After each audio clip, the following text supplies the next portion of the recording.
Been doing some work on the old Atlas lathe, and so I want to show you what I'm doing. Mainly maintenance and repair and upgrade. I got a 4-jaw chuck coming for this that is designed for this 1-inch 10 thread per inch spindle. I have a 4-jaw chuck, but I don't have the mount for it, and it's unfortunate that I don't, because I had to buy one. But I would have had to buy one that has the register back here separate from the spindle up here, and so you have to actually turn the register to meet the spindle, and I don't want to deal with all that. So luckily I got an original one from, I think it's mymachineShop.com, not a a knockoff or a copy, an original Craftsman Atlas chuck that'll fit this. So that's coming. I got a new cross slide screw coming because this thing's pretty much wore out. It's kind of what I'm working on today and yesterday. And I'm also replacing the half nut, because the half nut is not as bad as me being full nuts, but that half nut is completely wore out. But the main issue is the graduated dial on the cross slide.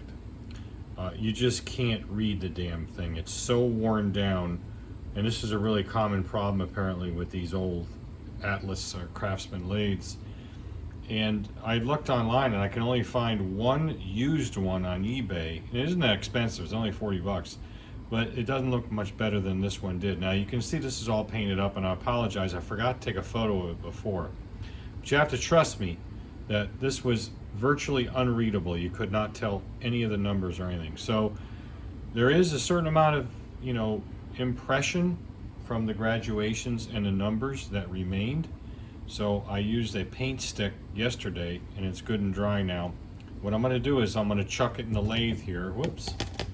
And I'm going to, this thing does not want to move, does it? And I am going to, I don't need the cross slide for this. I'm just going to spin it. I'm going to hit it with some 400 grit very lightly, and with some like soapy water. And we're going to see if we can just skim off the paint and leave the paint in those little impressions, because I really cleaned the snot out of this thing by sanding it with some 1500 and just lightly sanding the high spots basically, and then a bunch of brake clean to get it all degreased. So let's get it chucked up, and we'll see if if it works. I hope it does. So yeah, I don't know, but put it this way, if it works, you'll know it because you'll be seeing this video. If it doesn't work, then what's the point? So just lightly chuck it. I got it to a fairly high speed, for this lathe at least. I honestly don't know what the RPMs are of this, because I've changed the main pulley on the motor to actually get a little bit more torque, so it's smaller.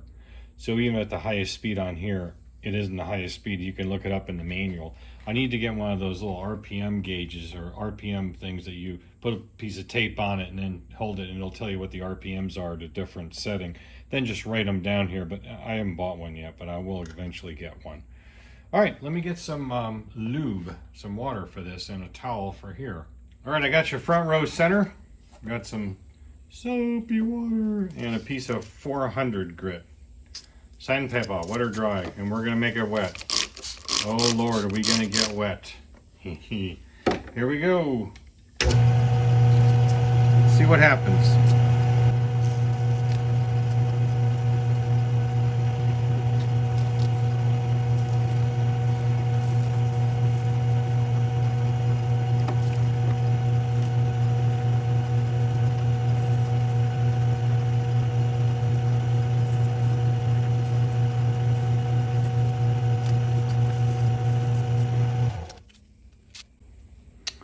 All right, we got to get into the center there better. So I'm going to make a change to how I'm doing this, but you can see it's starting to look promising. I'm not going to claim success yet.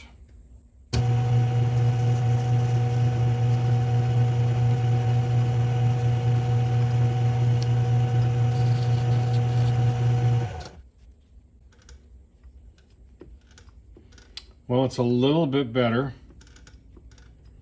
Not great, but I can definitely see them a little bit more. But you know, the grooves are just not really deep enough. But you can see them now. I mean, I couldn't even see those before.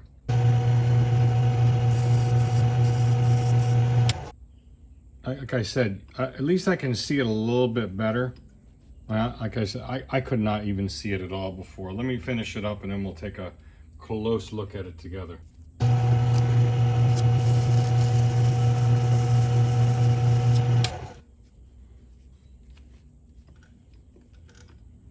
Well, not bad. You can see them now. They're very hard to see, but they are visible. I mean, they were literally invisible before. I could use this until I found another one, until I get something better or another one. Now, I don't really care about the numbers. You see, I think there's a 20 right there. The numbers are not too terribly important to me. I need the individual graduations, because if I need to move in a couple thousandths, you know, I'm going to use the dial indicator. But if I want to move in 10 or 15, I just kind of like to count them off on this and get close, you know, for a semi-finished cut or something, you know.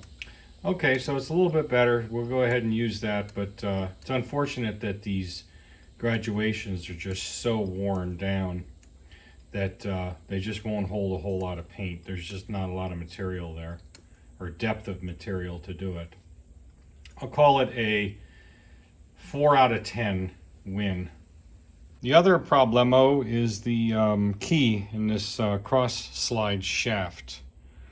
That, whoops, is out of frame. That is a number 1 woodruff key slot, and the key, I hope I don't drop this, is really small. The key actually broke, and I don't know what happened to one half of it, but I have the other half.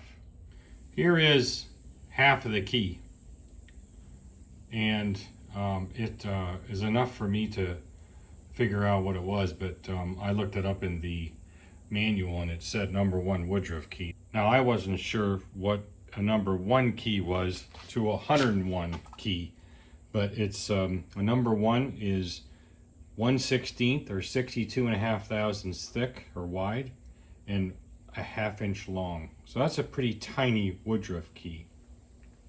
So what we're going to do is we're going to make a new one, and I found some steel, and I know it's probably not the same stuff, but I don't think it needs to be, because we're not talking about a ginormous amount of torque on here. You know, when you're operating a cross slide, it just keys, essentially it just it clocks that into the position that, so it remains constant with the markup here, right? So it's not like we're driving something high torque. So I found this piece of steel, which is 1/16 of an inch thick.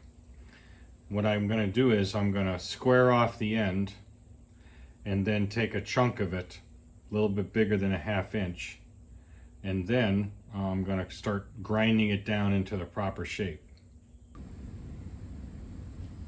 Now I need to lose these radii on this piece because the woodruff key does not have any such radius on either end, and the surface that's proud of the shaft is a squared off end surface when you relate it to the actual shaft, not to the key so much, because the key starts to go into a half moon shape.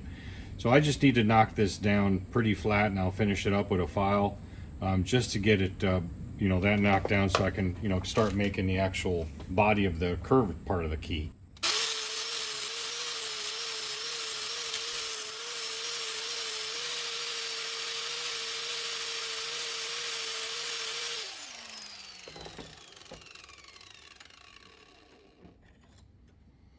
Well, I was dumb. I cut too much down, so I don't have a 1/2 inch. Oh, wait a minute, do I have? Yeah, you know what? I do. We'll make it this way instead. I was thinking I just use this top piece, but I don't really need to. I can use either one. Let's make sure that that's actually going to work. Hang on. Yeah, that's plenty. We're going to use this section right here for it. This would almost do it because it isn't a very deep key, but it's just not. I took too much off. Doy.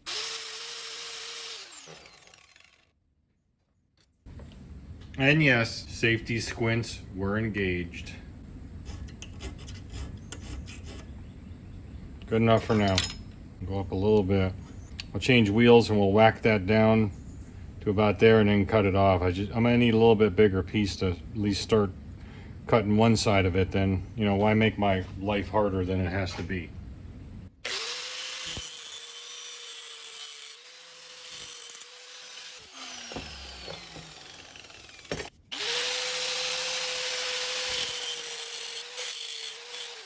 I cut a little bit outside that. I don't want the piece to go flying, so we'll just kind of break off the rest of it here, because we're gonna clean it up anyway and not even, you know, we're not even gonna use that part there. We're gonna use this part over here. Oh, darn. Just kidding. I know this is small, but I'll show you anyway. I want to see what the height of the key is. It doesn't give you that. That's 90 thousandth. When it says number 1 woodruff, the only specs I get on that is the thickness, which is again, well, roughly a 16th, and the overall length is 500 thousandths or a ½ inch. So it's supposed to be about there. So now that we know it's 90 thousandths for the height, what I can do is let's bring that in. We'll bring this into the 90 thousandths first. Why not? It'll be easier to do. The piece is larger and it's going to be super tiny at that point, and then we can just cut it to length, which is a ½ inch, grind it to length, and then once we do that, we'll grab it somehow and then do the radius on the side, just match it up to at least half of what we have now and just duplicate that on the other side of it, and we will have a new key once it's deburred. Cold, it's deburred.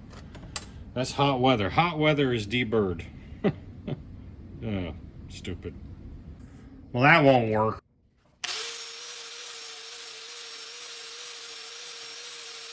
That'll give us an idea. Whoops, that won't help.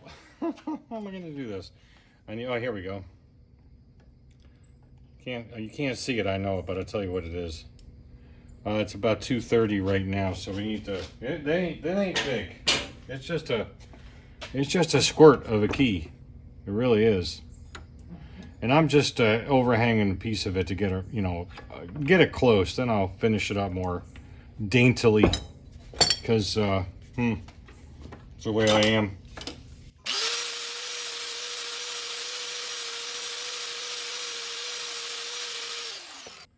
Maybe too close.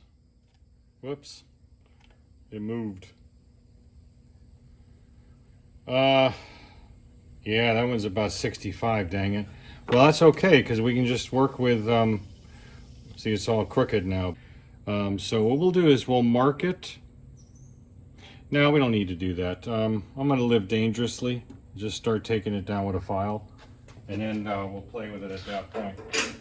You know, I don't need the whole length of this, so I'll just work on the side that's still a little thick.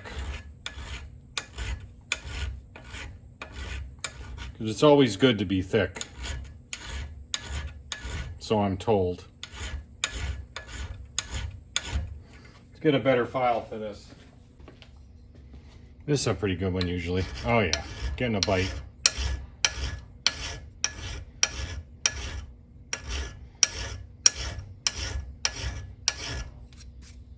I don't have a file card, unfortunately, but need to get one. I have been called a card before, and then that I should be dealt with. Oh God, that's a dad joke.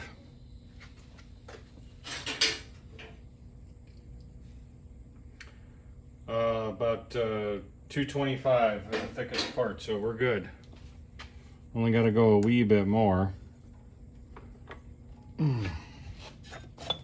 And yeah.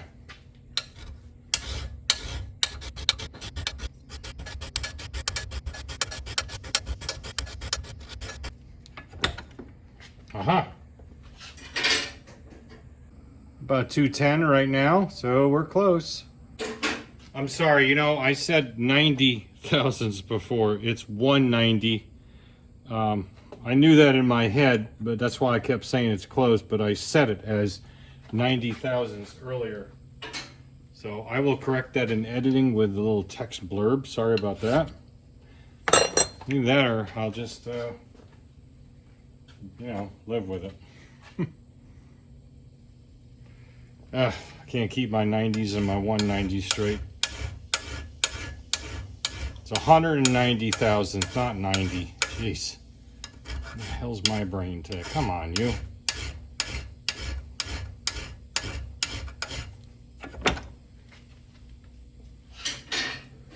Alright.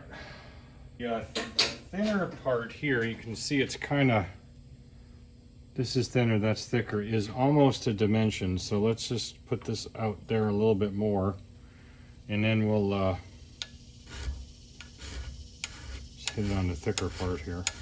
If I had a little milling machine, this would be pretty quick, but I'm just a poor retired firefighter, don't have that kind of money. Frankly, I don't know how a lot of amateur machinists can afford this. All right, about 95 thousandths, 98 thousandths. We're getting real close. So we're just gonna dial this in all the way. Whole, what, 6 thousandths or 8 thousandths more. Try to keep it as parallel as possible.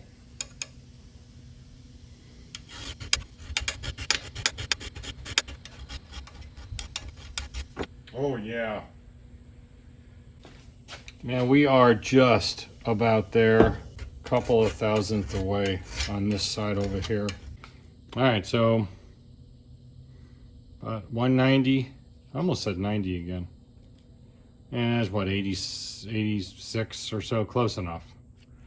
Plus or minus a little bit, it's not gonna be a problem on that. And of course it slopes down there, but we only need a ½ inch of it, so even if it's a little bit over that, no, it's about right at it. So yeah, we'll knock off this, I'll go ahead and mark that ½ inch, and we'll go ahead and knock that thinner part off, and then we'll just about be done.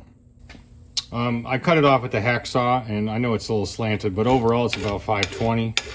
So we're just gonna clean it up, flatten it up as much as we can here without going crazy. To dial it into a ½ inch. And let's see where that is. And we'll do this side, which is a little slanted as well. It's a tiny key. Now I could have bought it, but the only place I could find it was McMaster Car. And although not expensive, you can only get them by the hundreds. So I can get a bag of #1 woodruff keys for 8 some. Look at that, ½ inch. Boom! For like what, 809 or 899 or something. But and what do I do with the other 99? All right, so now I'm just going to clean up the outside of this key a little bit, you know, with a file and whatever else, because it's a little bit grungy. Actually, I'll get a needle file and do that, and we'll come back and we'll put these radii on it. Another thing we can do here, folks, is I got this fairly precision block in the vise, a little silicone spray and some 400 grit. Now you got to be real careful with a little part like this, because sanding it off and you go off the edge, this thing's gone. And then I'm starting over, so I'm just gonna real carefully make sure that I'm still, see, I'm walking off the block as it is. Another way you can tell, of course, is to do this, which is probably the smarter thing.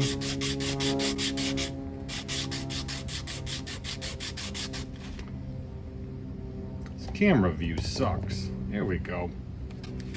Camera guy really needs to go to school for this crap, I swear to God. All right, so we'll, you know, we don't want to take a whole lot off of this, you know, but this is another way we can dial in the width, because the one that was in that keyway, holy cow, that was stuck like a mother.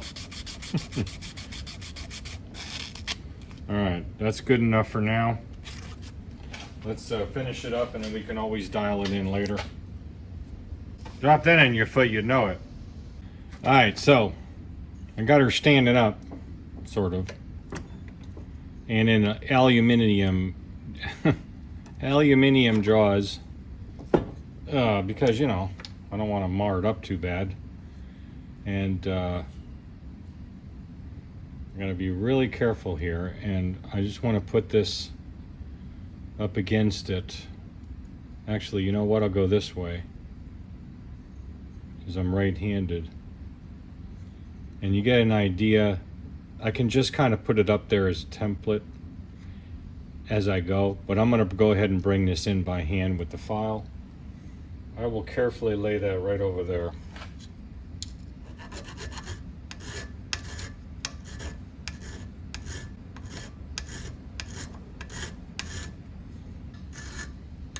I couldn't see either.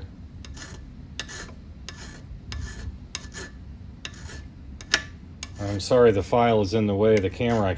I have to be on the side that the camera would be for you guys.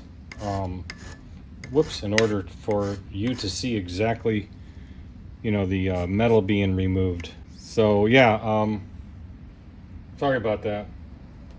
Now, I know there's specific specifications on woodruff keys because, you know, they make woodruff cutters for them, where you cut into a shaft. You said shaft for that purpose, but we're just gonna eye it in and then try it out in the slot. All right, I'm not going there either. Too easy. Too easy to get in trouble. That's pretty damn close right there. What do you think? Okay, I'm not going to bore you with the other side, but off camera I'm going to do that. But I'll double check to make sure I actually put the radius on the correct side. Yeah, I've done crap like that before. All right, ooh la la, let's take a look at it. In the slot. And don't lose this piece of the old key. Even though we're probably pretty much done with it, but... Oh no! Just kidding. All right, that's not bad, but it's a little high or a little proud right there on the inner side in this particular configuration. Let's try it this way just in case. You never know, it might fit the other way better. And son of a gun, it actually does. It seems to fit better that way. Anyway, you know what? I'm just gonna do a little bit more radius. Just a little bit more on it because it's just not quite there yet. So really close though. All right, now we see how we did.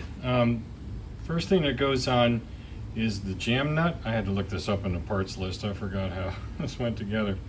And what this does is it jams up to the actual handle, so it allows the collar to spin around, because otherwise it would bind the whole mechanism up. Then the key, I'm trying to adjust a little bit more. It only sits slightly proud of the shaft here. Then I believe it's a collar washer that's got a little knick-knack out of it for the key. That.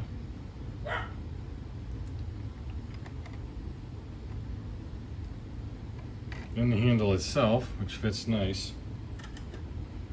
And then there's a little spanner nut, which I have to clean and dress up because it's kind of beat up. But I'm not going to put it all together now because I got to take it all apart anyway to put on a new, I think I mentioned before, a new cross slide nut. That'd be the you know, the nut that allows you to drive this cross slide with this actual handle. And to see how much play we got here, this is where it's binding from one direction to the other when it stops. So yeah, it looks good. I'm sure it'll work fine. Like I said, there is not a ton of torque on this thing. Let's make sure that we're not going to lose that key. So I'll take it back apart, and we're going to leave it apart. I already got a shipping notice on the stuff, so then we'll be able to put her back 100% in service with a heck of a lot better performance and accuracy, hopefully. Yeah, you can make your own keys for things like this. I would not necessarily recommend it for anything that's real critical, like, you know, for example, lawnmower flywheels or something like that. Anything like this though, there's no reason why you can't make a little key for it. So hope you got something out of it. I sure did, and we'll catch you on the next video. Thanks for watching.